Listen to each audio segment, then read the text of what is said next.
Good morning, guys. Welcome in.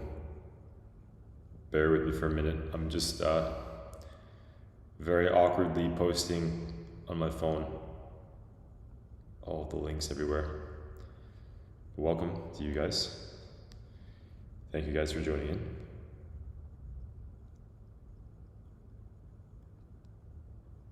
All right.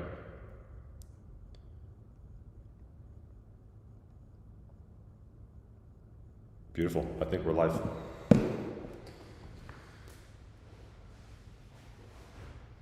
Welcome in, guys.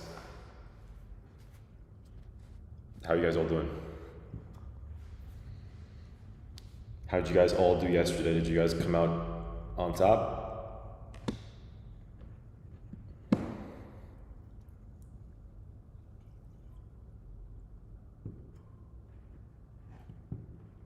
Green on AMD. What'd you guys trade yesterday? Nice. What did you guys do yesterday? I'm curious. What did you guys actually trade yesterday? What was in the docket for you? AMD. Lots of AMDers. Lots of AMD in the chat today. Lots of AMD in the chat. Nvidia. Traded only AMD. You guys only got AMD. That's crazy. That is beautiful. So I took a little bit of Amazonian. Let's get Amazon.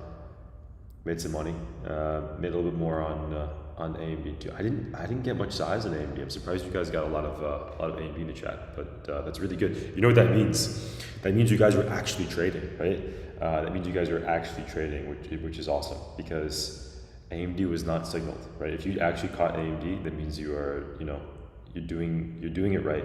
Okay, you're doing it right. And AMD and Amazon were actually the same setup. It was just a break and retest, right? And we spoke about that pre-market. This was a really nice trade, and we'll talk about it today because the semiconductor sector is maintaining itself in a way that I think should not be ignored, right? You're seeing the strong maintenance of semis, particularly semis on, not all semis though. It's very important. It's not all semis, right? You have your AMD, which is incredibly strong. MU, look at MU. Take a second, take a gander, look at MU. And you're gonna see exactly what I'm talking about. MU incredibly strong this morning as well. Not this morning, but just in general strong. So first of all, welcome in. Yes, I am in a big conference room, huge conference room right now, and everything is echoing around the walls, same as yesterday, guys. So we have to deal with it. It probably is good though, because you guys definitely can't miss any words I'm saying. I'll be back tomorrow. No Mike today. Mike actually was gonna hop on, but it's my fault. I don't have the Wi-Fi to support the stream. It was lagging a lot this morning for me. Yeah, I'm in detention. That's exactly right. That's exactly right. All right, guys, welcome in. So some things happening this morning, right? Some major market news happening. Major market things going on. We're going to talk about it. There's a lot going on pre-market. Netflix selling off our new long-term play is presenting opportunity. I think it's presenting opportunity for us all to get some entries here, okay? And we'll talk about what I mean, right? Netflix is doing it basically selling, right? It's just selling, and it's sold off into a very key area here at the lower 80s. And the question is now is where do you buy it, right? And for me, I'm buying, right? I'm buying. I've been buying since 93. I'm going to be buying more around 80, so I'm going to get my average to 85. So we'll talk about this chart today. This is an interesting one for me. Netflix is pulling back to the highs of 2024. So these are the moments where things become a little bit sweaty, right? But these are the moments that, as a trader, that make you the money, right? If you're not buying it when others are selling, then you're just buying at the wrong time. That's just my view. So let's talk about this. We'll go over Netflix today. We'll go over the AMD action. AMD incredibly strong yesterday, and it was your classic break and retest, right? We talk about this every day. This was your classic break and retest. Beautiful break and retest over pre-market highs around 228, and then finally broke above 230, and that 230 reclaim, which happened towards the middle of the session around 10 o'clock. It's still early morning, so the first quarter of the session, right? Once it reclaimed, we saw some nice upside, and pretty much EMA'd all the way in highs. And the beauty behind these type of trades is you could have done two things here at AMD, right? And I'll show you what you could have done, right? You could have entered long here at the 228s, and that's what I did. I actually entered long right here in that green candle. But you also could have longed it over here as well. Because in theory, if you think about what we spoke about yesterday, we said, hey, if this chart breaks 230, it's going to rip, right? And that's the beauty behind trading is, look here, it actually did not rip the first time. You can see it actually presented a nice pin bar. This actually would have been a long entry as well, above 230. Failed there, broke down below, reclaimed, upside move. And these are like some of the, for me, just some of the best setups. It ended up being like one of those break above, fail back below, and entries for longs, and just EMA'd the whole way up, right? You can see EMA'd literally the whole way up, all the way into 240s, and that, in my opinion, is a trade and a half, right? You can see literally when the chart stops at the 8 EMA and it consolidates there, that is your entry point, right? Your exit point, right? This is where it's saying, you know what? The momentum for your upside is no longer there, and right over here, it confirms it. So really good trade there in AMD. I'm happy you guys caught that. Let's talk about some other things today. We'll go over Meta, we'll go over Tesla, we'll go over TGT, we'll go over probably not TGT. What are we doing with that? We'll go over some other things today, guys. We'll have a good pre-market session. So, econ data for today's session, right? I don't know what the hell is going on over here. No idea what that is. But for our Wednesday, the January 21st session, this morning, we have housing starts and permits at 8:30. We have construction spending at 10 o'clock. We have construction spending twice today. Why is it twice? Because the people at Econo Day are drunk, right? They're drunk. It's not coming out twice. It's just they are, something's wrong with them, okay? Pending home sales at 10 o'clock as well. Besides that, today's session, we also have Trump. We have President Trump at the WEF, the World Economic Forum. That is going to be incredibly important. Why? Because the reporters, I'm hearing from people that the reporters there are all geared up, ready to ask him about Greenland, and it's anxious there. There's a lot of anxiety there. Everyone's all like, no one knows what's going on, and the WEF is a really serious thing. It's a really serious event, and you don't want to mess up that event. It's very important. It's a very serious event. It's very important, and let's see what Trump actually does there, because things can go south pretty quickly. And everyone in the market, especially, is looking to that event today, right? We're all looking to that event today to see what happens. So understand that's on the main docket for today's session, the WEF event. Starting, I believe, 12 minutes ago. It should be starting right now. So he should be on the horn speaking, okay? So besides that, on the earnings docket for this week, obviously, right, Netflix reported earnings yesterday's session. For me, it just reiterates the reason why I'm buying it, right? This is the exact formula for me that I trade every single time, and I'm going to trade it again. Netflix presented strong earnings. It basically, here's the thing, right? Earnings essentially validate previous price movement, okay? And then your guidance creates the actual price movement. And so technically good earnings, but they guided down. So selling is not wrong. It's right to sell. But how much should they really be selling? In my view, it's still oversold, right? And I am buying this, and I will continue buying it. Even if it goes into the 70s, I'll buy it, right? And this is what I did with Nvidia. This is what I did with TGT, right? This is what I did with all these other tickers that I've ever done in the past, where I built these large equity positions and sat in it for a while. And this means that we may be sitting for a while on that trade, right? And that's totally fine. Think about Nvidia, right? Nvidia I held for 6 to 7 months in the red, right?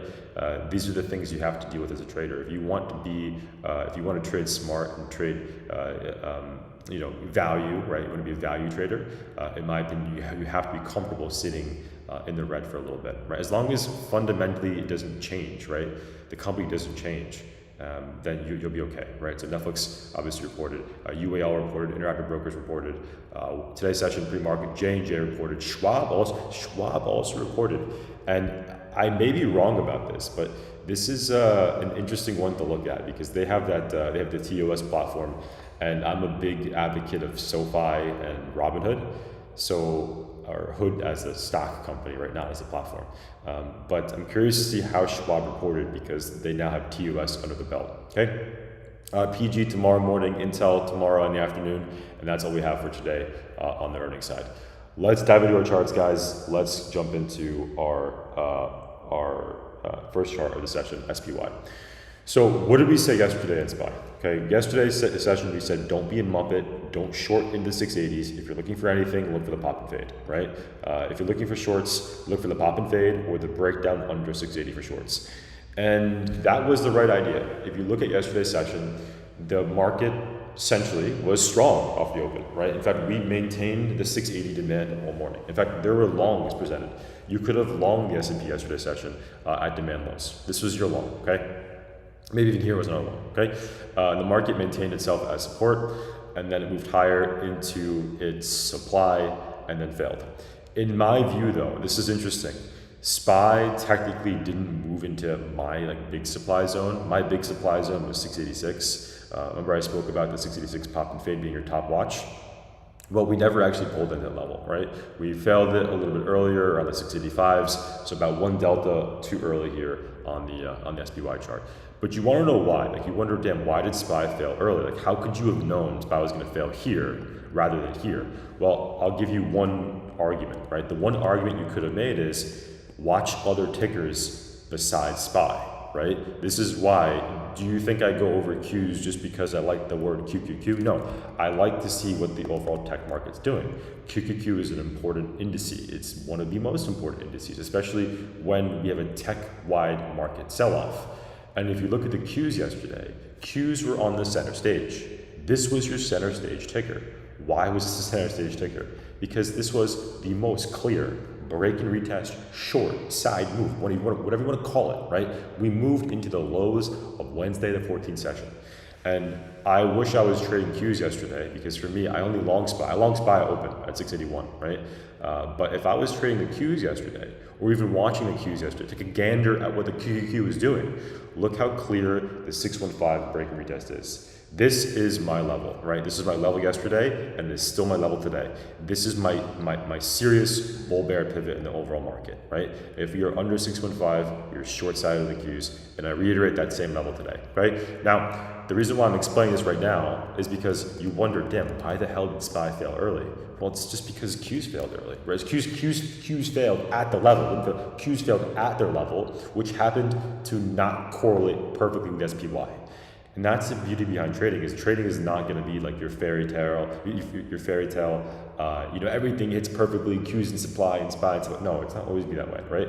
And so today's session here on SPY, in my view, it still did reject earlier. This was still an early rejection. And so today, for whatever reason, if the market does somehow go over here, I'm still looking for a short there, right? I would still short the 686s on the first tap, although I don't believe that's going to happen unless we get some sort of crazy news. And essentially my longer term thesis bull bear pivot is still 686. As long as we're under 686, we are structuring lower for a downside move, okay? The level that I would watch even more importantly than 686 today, because I don't think 686 is going to present us any opportunities, is going to be 680. This is really important, right? Remember I said yesterday's session, 680 failure for shorts. If we break below 680, downside move, right? Well, this is the key thing, right? We broke 680 yesterday and we're selling under 680 today in this pre-market session. In fact, we are opening 4 points under 680. So for me this morning, if I see us instead of a short today at 680, I'm looking for a put there, right? I'm looking for puts here at 680 for a downside move. If we're under 680, I'm looking for shorts. If we somehow reclaim 680 with a conviction under yesterday's breakdown point, then we're probably going to go higher and do this today, right? And again, I wouldn't short this until back into 686 for that downside move. So our levels are pretty clear today. I think we just have to watch and see what happens. If you look at the larger time frame for a second though, I mean, again, barring any crazy data, barring any crazy comments from Trump or other presidents out there, right, or other PMs out there, right, I think that the larger term thesis very clearly on the daily time frame is, again, where do you think we're going? If you look at the daily time frame, this is what we spoke about yesterday. Where is the end goal here? Where is the end journey? The end journey, right, where we should, in theory, be headed to, is shown to us on that daily time frame. You can see it's right over here. And again, it may not happen in one session, but this looks like this is where we're going to, right? The 670s here on the SPY chart. That's where it looks like we're going to. And you can see that's that most recent inflection point after a trend line break. So I do think we're going here eventually. How long does it take? Let's see what happens, okay? In the short term, watch 680, watch 686 as your big levels of resistance, okay? That's what I'm seeing today here on the SPY chart. On the ES chart, it's the same thing. It doesn't really take a genius to understand that, right? You can see the 6850s here on the ES chart, lines up to SPY 680. Likewise, 6924 was your supply zone ES. This is what we spoke about a million times over yesterday. Notice this. It did not tap it, right? In fact, it rejected almost 20 points early here on the ES chart. Again, on Qs, on NQ, it was perfect, but on ES chart, on the SPY chart, it was not perfect. It was not an easy short. This was not an easy short yesterday. You could argue though, we didn't discuss the 6,900 level, which was that cycle level pop and fade. So that could have been something to keep an eye out, where you can see 6,900 ES, which today's session I'll draw that as a small level here, and if you go to SPY and correlate that over, that's giving you 685s. So let's correlate that, right? You know, we have a level here now at 685 on SPY, which is that Tuesday's highs, and on ES chart, obviously it's just 6,900 flat. So I'll keep that on the back burner as a small level, but my big level today on the ES chart is 6850 as our big supply zone, and then also our 6924 as our untapped big resistance if the market does pull in that level, okay? So that's what I have for our upside levels or upside resistance. What about down below? Down below at this point, right? Again, the thesis is still there for more downside. As long as the market doesn't get crazy news, you know that the target, the end goal, the end journey, right? What leads us to wherever we're going to is right here, okay? And that's where it looks like that's where your next level is. 6770 here in the ES chart. It's about another 100-point downside move, which you can see would be really nice. It would reset the market and give us, 50-point downside move. My math is horrible today. And again, that would be the next big level here. Under this level, okay, this is super important. If we break below 6770 here in the ES chart, then we don't have any buying until down over here at 6600 ES. So this is a must defend level, okay? So you can see we have a few stair steps down below. But 6770, I think is going to be a short-term low. I think it's going to be a short-term low. Obviously, if you break below that level here, you know where we're going. It's going to be a pretty aggressive sell back down into the lower 6600s. Okay, so that's what I'm seeing today here in the ES chart. Moving on, guys, let's go under Q. So QQQ, I think, was the easiest chart to trade yesterday. You can see, you know where we're going. It doesn't take a technical analyst to say, hey, the next level of demand down below is 600, right? You can see it. It's very clear. It's right in front of you. It's right in front of you. If you look at yesterday's session, this is where things were actually nice. I think SPY yesterday wasn't the cleanest of charts. I think SPY actually was a little bit difficult to trade yesterday. But you can see 615 on Qs was your perfect pop and fader, right? Perfect pop and fade. Not only did it pop and fade, it popped and fade. It did the 615 rejection probably 5 times, right? If you just sat there and bought and just pressed the buy button on the short side or the sell button on ES once and twice and 3 and 4 times. Yes, it would have taken 4 times, but in each one of these occasions, each one of these sell-offs, each sell-off here off 615 was enough. Was a $2 delta move.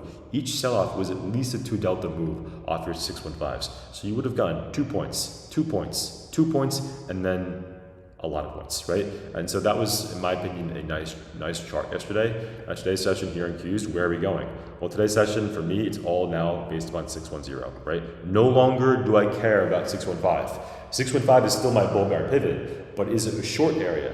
Not really, right? Because we've already broken down beneath it once. So if I want to look for longs and I want to be reconvicted to the upside as a bull again, I want to see this happen. That's what my long side entries are looking for. If I see this happen, this is my reclaiming move. I no longer want to short the market anymore. I think we go higher, right? That's the first and most important thing. We probably gap fill into 622, right? That would be your bullish play today, your most obvious bullish play today. Gap fill, break, and retest above 615.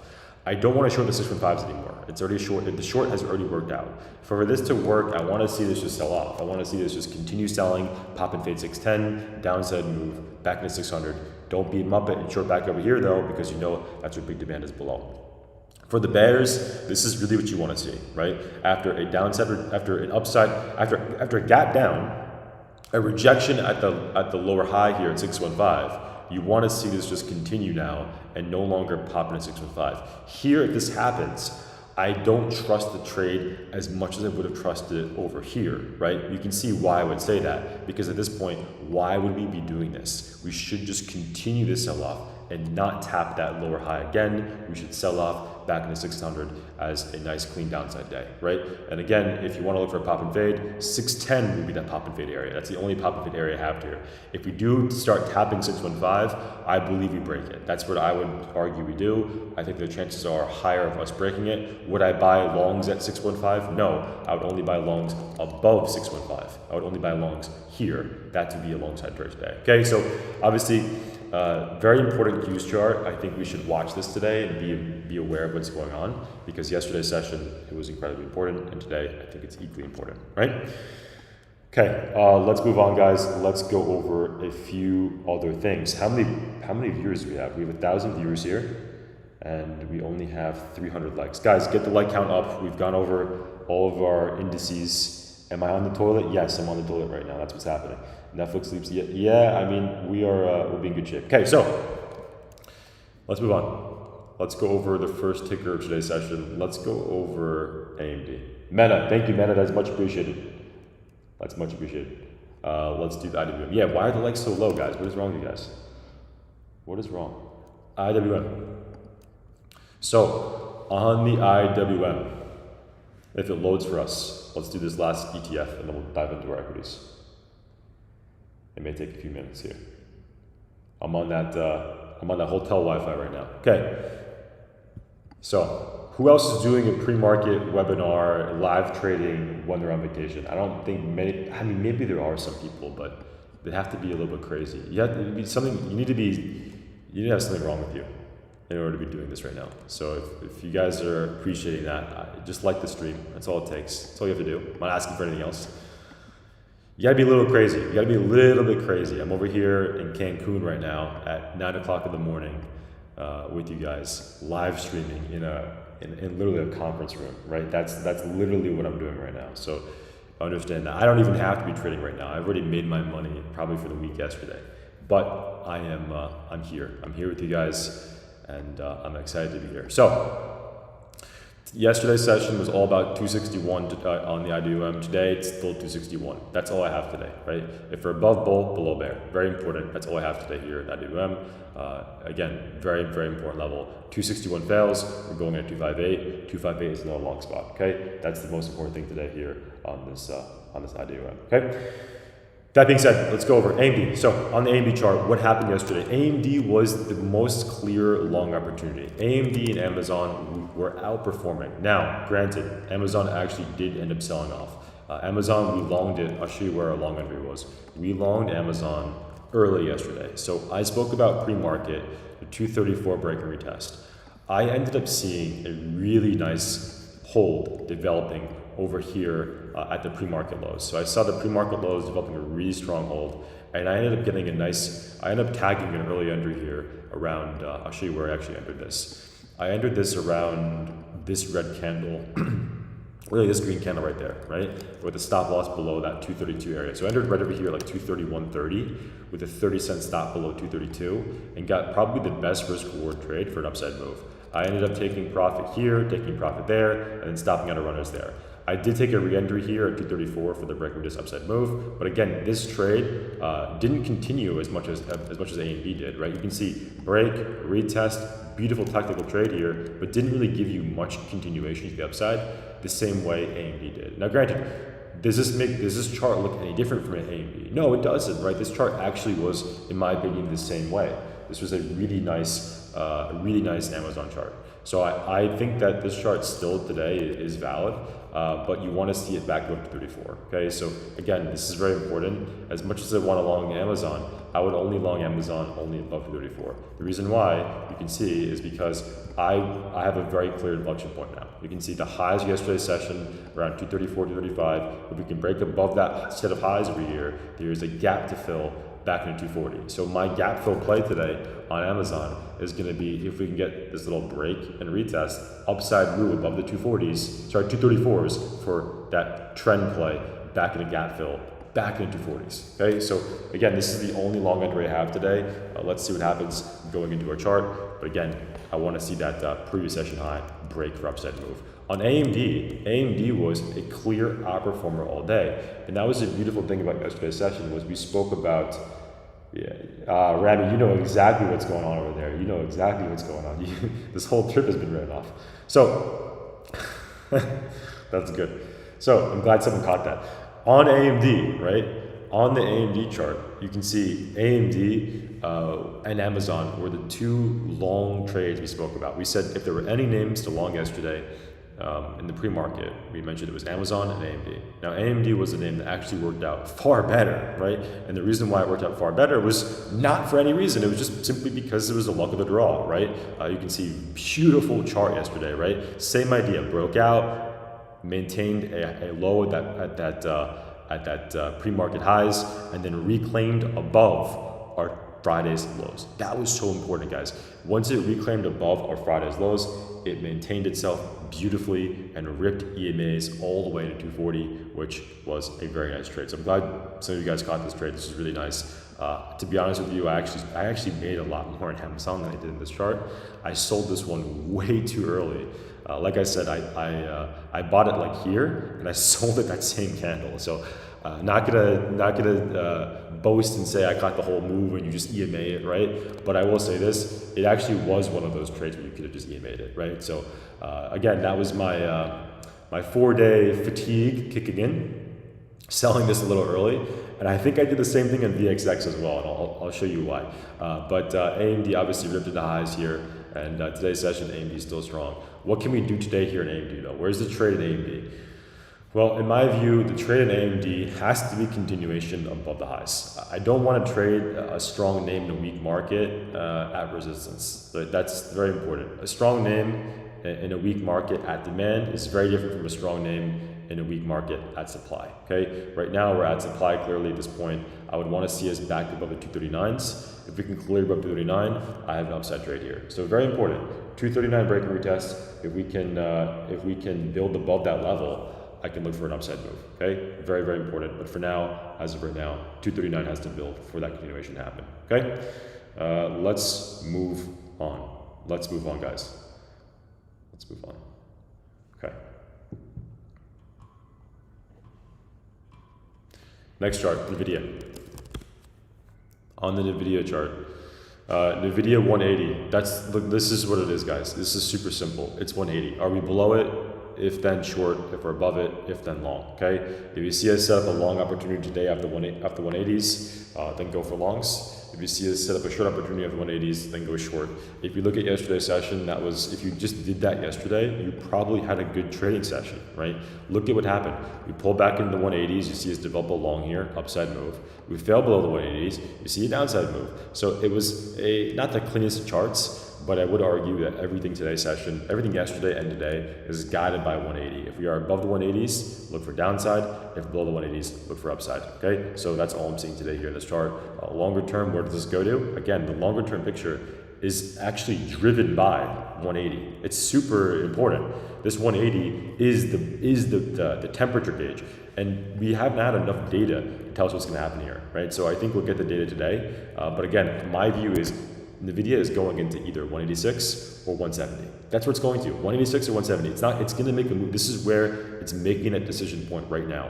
If it can clear back above 180, I believe we see a move in 186. If we fell below the 178s, I think we see a downside move in 172. So if you're looking for, or 170. So if you're looking for a downside play today, I would say look for the short under 178. Under 178, you can look for a continuation play down into the lower 170s. If you reclaim 180, look for upside back in 186. It's a clear chart here. We have to see what happens today on this one. Okay, moving on. Let's move on, guys. Let's go over a few more names. Let's go over Apple, okay? Apple actually flipped very weak yesterday. It was a strong name starting off, and then it flipped weak. And I'm happy that I did not long this one, right? We said that the only long opportunity on Apple was back above 256. And thank God that I sold my equity trade on this, right? Because you can see 256, again, you can see my drawings right here as well from yesterday. If it can reclaim 256, there is a long opportunity. But until then, it's still short side heavy. And this name sold off extremely aggressively yesterday.